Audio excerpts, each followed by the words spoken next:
شادی کی پہلی رات ہی میں نے اپنی بیوی کو اسٹور روم میں بند کر دیا اور ساری جگہ یہ بات پھیلا دی کہ وہ اپنے کسی عاشق کے ساتھ بھاگ گئی ہے، اور اپنے سسر کو خوب شرمندہ کیا کہ تیری بیٹی کسی کے ساتھ منہ کالا کر کے بھاگ گئی ہے۔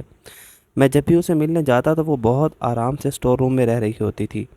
ایک بار آدھی رات کو اس سے ملنے گیا تو یہ دیکھ کر میری روح فنا ہو گئی، کیونکہ وہ وہاں تو میری بیوی کے۔ میرا نام احمد ہے، میری عمر 15 سال تھی۔ میرا باپ ایک شرابی تھا جو گھر میں ایک پیسہ بھی نہ دیتا تھا۔ میری ماں دوسروں کے گھر میں کام کرتی تھی اور ان پیسوں سے بھی مجھے پڑھا رہی تھی۔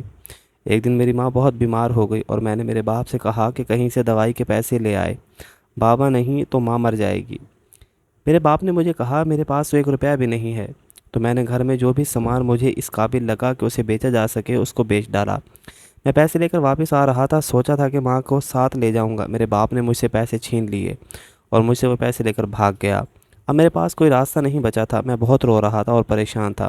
میری ماں نے مجھ سے کہا کہ بیٹا، میں جس گھر میں کام کرتی ہوں تو اس گھر میں چلا جا اور کچھ پیسے ادھار لے تاکہ میرا علاج ہو سکے۔ میرے پاس بھی کوئی راستہ نہیں تھا۔ رات کا وقت تھا جب میں اس کے گھر پہنچا۔ میرے دروازے پر دستک دینے سے اور چوکیدار سے بحث کرنے کی آواز سے وہ سیٹھ جاگ گیا، کیونکہ وہ گہری نیند سو رہا تھا۔ وہ باہر آیا اور چلانے لگا کہ اس وقت کون ہے جو تنگ کر رہا ہے۔ مجھ میں آگے بڑھا اور کہا کہ سیٹھ صاحب، میری ماں آپ کے گھر کئی سالوں سے کام کر رہی ہے، آج وہ بہت بیمار ہے، میرے پاس 1 روپیہ بھی نہیں، برائے مہربانی مجھے 500 روپیہ ادھار دے دیں، پھر میں آپ کو واپس کر دوں گا۔ سیٹھ نے میری بات سن کر انسونی کر دی۔ اس بات میں اس نے کوئی دلچسپی نہیں لی تھی، اسے کیا کسی جان جا رہی ہے، وہ تو بس اس بات پر غصہ تھا کہ میری نیند کیوں خراب کر ڈالی۔ اس نے مجھے دھکے دے کر گھر سے نکال دیا۔ جب اس گھر سے نکال دیا گیا تو میں نے دیکھا کہ اس کے گھر باہر ایک بوڑھی عورت کھڑی تھی۔ اس کے کپڑے کالے سیاہ تھے اور بال بھی کالے تھے۔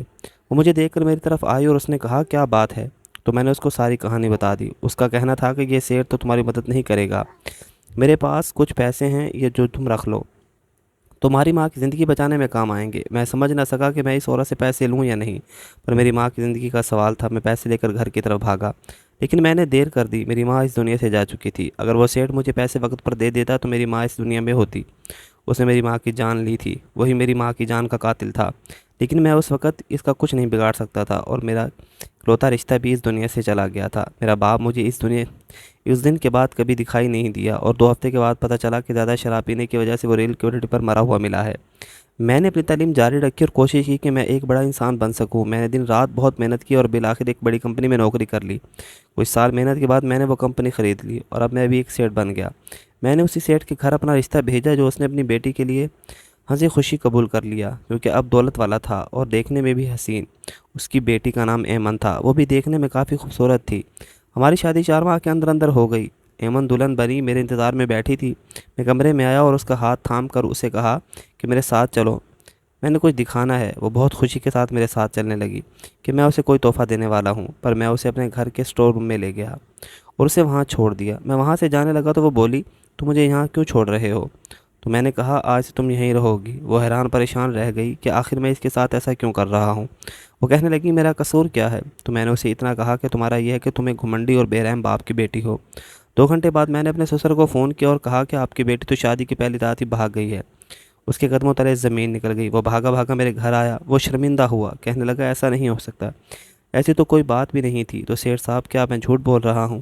میرے لیے لڑکیوں کی کمی نہیں تھی، 1000 رشتے تھے میرے لیے، پر میں نے آپ کی بیٹی کو ترجیح دی اور وہ آپ کے اور میرے منہ پر کالک مل کر نہ جانے کس عاشق کے ساتھ بھاگ گئی ہے۔ یہ تربیت کی ہے آپ نے اپنی بیٹی کی، جب آپ کی بھی عزت خراب ہوگی اور میری عزت تو ویسی ہی لٹ گئی ہے۔ میں نے اس کو بہت شرمندہ کیا، یہی اس کے لیے سب سے بڑا صدمہ تھا، اور میرا اس سے انتقام تھا۔ اس کا سارا روب دبدبہ بیٹھ گیا۔ وہ بہت ہی خطرناک دکھنے والا آدمی آج پھوٹ پھوٹ کر رونے لگا۔ آج میرے دل کو سکون ملا۔ وہ پھر چلا گیا اور بہت زیادہ بیمار رہنے لگا۔ اس نے اپنی بیٹی کی غلطی کا بہت اثر لیا اور صدمے میں آ کر اپنی طبیعت خراب کر دی۔ میں اپنے مقصد میں کامیاب ہو چکا تھا، پھر میں نے اپنے گھر میں کچھ بہت عجیب ہوتا دیکھا۔ میں نے اس لڑکی کو اب یوں ہی رکھنا تھا جب تک کہ اس کا باپ صدمے اور بیماری سے مر نہ جاتا۔ اس کے بعد میں نے اس لڑکی کا کیا کرنا تھا وہ میں نے ابھی نہیں سوچا تھا۔ ایک دن جب میں اسے کھانا دینے گیا تو میں نے دیکھا کہ اس کے قدموں پر تازہ مٹی لگی ہوئی تھی، جیسے وہ باہر سے آئی ہو۔ اسٹور روم میں مٹی کا کوئی نام و نشان نہ تھا اور یہاں سے نکلنے کا کوئی راستہ بھی نہیں تھا۔ میں حیران رہ گیا، پر میں نے اس سے پوچھا نہیں کیوں؟ تو اسٹور روم میں قید تھی، لیکن پھر بھی اس کے چہرے پر بہت سکون تھا۔ نہ جانے وہ کیا سوچ رہی تھی۔ میں کھانا دیتا تو کھا لیتی اور مجھ سے کوئی سوال بھی نہیں کرتی، لیکن ہر روز ہی قدموں پر مجھے مٹی نظر آتی اور اس کا غیر معمولی رویہ مجھے سوالوں میں الجھا دیتا۔ میں نے سوچا کہ اسٹور روم کے دروازے پر بیٹھنے کے لیے ایک پہرے دار رکھ دیتا ہوں تاکہ وہ اس پر نظر رکھے۔ میں نے ایک 15 سالہ لڑکی کو اس کام کے لیے چنا تو جو غریب تھا اور اس طرح کا کام کرنا اس کی مجبوری تھی۔ میں نے کہا کہ وہ اسٹور روم کے اندر نہیں جائے گا، صرف دروازے پر ہی بیٹھے گا اور لڑکی پر نظر رکھے گا۔ اس نے کہا کہ وہ ایسا ہی کرے گا۔ اگلے دن پھر اس لڑکی کے قدموں پر مٹی لگی ہوئی تھی اور وہ نظر بھی چرا رہی تھی، جیسے مجھ سے کچھ چھپا رہی ہو۔ میں نے اس لڑکے سے کہا کہ تم نے نظر رکھی تھی کہ یہ کہیں جاتی تو نہیں؟ تو اس نے کہا کہ میں تو پوری رات نہیں سویا ہوں مالک، میں تو اس کو ہی دیکھتا رہا، یہ تو اپنی جگہ سے ہیلی بھی نہیں۔ پھر اس کے قدموں پر تازہ مٹی کیسے لگ جاتی ہے؟ کیا وہ کوئی چڑیل یا جن ہے جو خود ہی کمرے میں باہر نکل جاتی ہے؟ تم نے ٹھیک سے کام نہیں کیا ہوگا، یہ سب تمہاری غلطی سے ہوا۔ میں نے اس لڑکی کو نوکری سے نکال دیا، ایک دن اپنی بیوی کو کھانا دینا بھول گیا اور سوچا کہ آج بھوکی ہی رہے تو اچھا ہے۔ پورا دن اسی طرح گزر گیا۔ اگلے دن کی رات آ گئی، مجھے اسے کھانا تو کھلانا ہی تھا، اگر وہ مر جاتی تو میرے ذمہ ہی اس کی موت لگ جاتی۔ میں کھانا لے کر اسٹور روم کی طرف گیا اور جیسے ہی میں نے اسٹور روم میں قدم رکھا تو میری جیسے روح فنا ہو گئی۔ اسٹور روم میں مجھے ایک سایہ نظر آیا، جیسے وہاں کوئی تھا جس سے میری بیوی باتیں کر رہی تھی اور ہنس رہی تھی۔ مجھے دیکھتے ہی وہ شخص وہاں سے بھاگ گیا اور میری بیوی بھی کچھ پریشان نظر آنے لگی۔ میں پاگلوں کی طرح آگے بڑھا، کون تھا یہاں پر؟ کس سے بات کر رہی تھی تم؟ بتاؤ مجھے، کہاں سے تم نے اس شخص کو اندر آنے کا راستہ دیا ہے؟ کیسے تم یہاں سے باہر جاتی ہو؟ بولو، سب کچھ بتاؤ مجھے سے جھوٹ مت بولنا، میں سب جاننا چاہتا ہوں۔ میرا اتنا کہنا تھا، حالانکہ میں بہت غصے میں تھا، پر میری بیوی اچانک ہنسنے لگی۔ میں حیران ہو گیا کہ آخر یہ لڑکی کیا ہے، کیا چاہتی ہے اور ایسے موقع پر کیوں ہنس رہی ہے۔ میں تمہیں سچ تبھی بتاؤں گی جب تم مجھے اس جگہ سے نکالو گے اور میرے باپ سے بھی یہ بات کہو گے کہ میں بھاگی نہیں ہوں بلکہ تم نے مجھے یہاں پر قید کر دیا تھا۔ اس کی بات سن کر میں حیران رہ گیا اور کہنے لگا کہ اچھا، تو تم اپنے باپ کی زندگی بچانا چاہتی ہو، پر میں تو تمہیں یہاں سے تب تک نہیں نکالوں گا جب تک تمہارا باپ مر نہیں جاتا۔ تم یہاں سے باہر جاؤ یا کسی اور کو یہاں بلاؤ، مجھے کوئی فرق نہیں پڑتا۔ پر دراصل مجھے فرق پڑتا تھا، کیونکہ میں نہیں چاہتا تھا کہ میری بیوی کسی اور کے ساتھ ہو۔ وہ جیسی بھی تھی وہ میری بیوی تھی اور میرے دماغ میں یہی تھا کہ اس کے باپ کے مر جانے کے بعد میں اسے یہاں سے نکالوں گا اور اپنے ساتھ ہی رکھوں گا۔ میرا اس لڑکی پر اور کوئی ظلم کرنے کا ارادہ نہیں تھا۔ میری دشمنی اس کے باپ کے ساتھ تھی، اس کے ساتھ نہیں۔ لیکن یہ کوئی عام لڑکی نہیں تھی کہ پہلے دن سے ہی تو ڈر رہی تھی اور نہ ہی پریشان ہوتی تھی۔ مجھے تو سمجھ نہیں آ رہا تھا کہ آخر یہ چاہتی کیا ہے، اور وہ شخص کون تھا جو مجھے دیکھتے یہاں سے غائب ہو گیا، اور غائب ہوا بھی تو کہاں غائب ہوا؟ میں نے یہ گھر خود خریدا تھا اور یہ دیکھ کر ہی خریدا تھا کہ اس میں ایک اسٹور روم بھی تھا جو کہ گھر کے پچھلی سائڈ پر تھا۔ یہ گھر پرانے زمانے کا ضرور تھا لیکن بہت اچھی حالت میں تھا، اور اسٹور روم میں کوئی مٹی نہیں تھی، جبکہ اس لڑکی کے قدموں پر روز مٹی لگی ہوتی تھی۔ میں اپنے کمرے میں آ گیا اور مجھے کال آئی کہ میرے سسر کا حالت بہت غیر ہو گئی ہے، وہ ہسپتال میں ہے۔ میں وہاں پہنچ گیا، میرے دل کو تو جیسے سکون مل گیا۔ میں ہسپتال گیا تو میرے سسر ICU میں تھے۔ ڈاکٹر کا کہنا تھا کہ ان کے پاس وقت کم ہے۔ میں ان کے پاس جا کر بیٹھ گیا اور وہ میرا ہاتھ تھام کر مجھے کچھ بتانے لگے۔ انہوں نے مجھے ایک ایسی بات بتائی کہ میرے قدموں تلے سے زمین ہی نکل گئی۔ انہوں نے مجھے ایک کہانی سنائی۔ انہوں نے کہا کہ میری بیوی کو شادی کے 8 سال بعد بھی اولاد نہیں ہو رہی تھی۔ دن رات وہ بہت پریشان رہتی تھی، روتی رہتی تھی۔ میرے پاس بہت دولت تھی لیکن میری دولت سے میں اس کے آنسو صاف نہیں کر پا رہا تھا۔ ہم پر ہمارے خاندان کا بہت دباؤ تھا۔ میری ماں میری دوسری شادی کروانا چاہتی تھی لیکن میں اپنی بیوی سے بہت محبت کرتا تھا۔ ایک دن میں آفس سے گھر آیا تو میں یہ دیکھ کر حیران رہ گیا کہ میری بیوی کی گود میں ایک پیاری سی بچی تھی۔ میں نے فوراً پوچھا، یہ کہاں سے آئی ہے؟ تو وہ کہنے لگی، یہ مجھے قریب کے پارک میں ملی ہے، اب یہ ہماری بیٹی ہے۔ میں نے اسے کہا کہ یہ کسی اور کی بیٹی ہے اور جس کی بھی ہے وہ اس کو تلاش کر رہے ہوں گے، ہم پولیس کو خبر کرتے ہیں، اس بچی کی گمشدگی کی رپورٹ کرواتے ہیں، کوئی اسے اٹھا کر لے جائے گا۔ میرا اتنا ہی کہنا تھا کہ میری بیوی بے ہوش ہو گئی۔ ڈاکٹر کے پاس لے گیا تو انہوں نے کہا کہ اس کو کوئی صدمہ نہ دیں۔ میں مجبور ہو گیا اور ہم نے اس بچی کو بیٹی بنا لیا، اسے پالنے لگے۔ پر جب سے وہ بچی ہمارے گھر میں آئی تھی، ہمارے گھر میں کچھ عجیب و غریب واقعات ہو رہے تھے۔ وہ بچی ضرورت سے زیادہ سمجھتی تھی اور بہت کم عمر میں ہی بہت بڑی بڑی باتیں کرتی تھی۔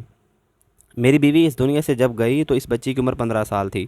میں آج تک یہ نہیں سمجھ پایا کہ میری بیوی کو ہوا کیا تھا۔ وہ اچانک ہی اپنے کمرے میں مردہ حالت میں ملی تھی، جبکہ رات کو اپنے کمرے میں اچھی بھلی سوئی تھی۔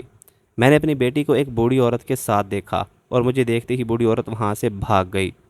پھر میں نے اپنی بیٹی کو اس بڑھیا کے ساتھ کئی دفعہ دیکھا۔ میں نے اس لڑکی کی پرورش اپنی بیٹی کی طرح کی ہے۔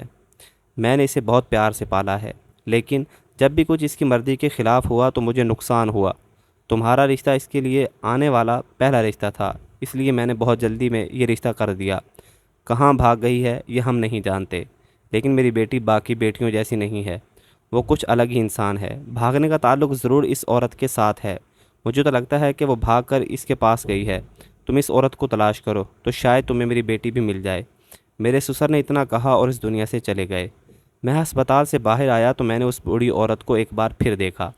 میں نے اس کو اس وقت دیکھا تھا جب اس شخص سے پیسے مانگنے آیا تھا، اور آج وہ ہسپتال میں کھڑی مجھے ہی دیکھ رہی تھی۔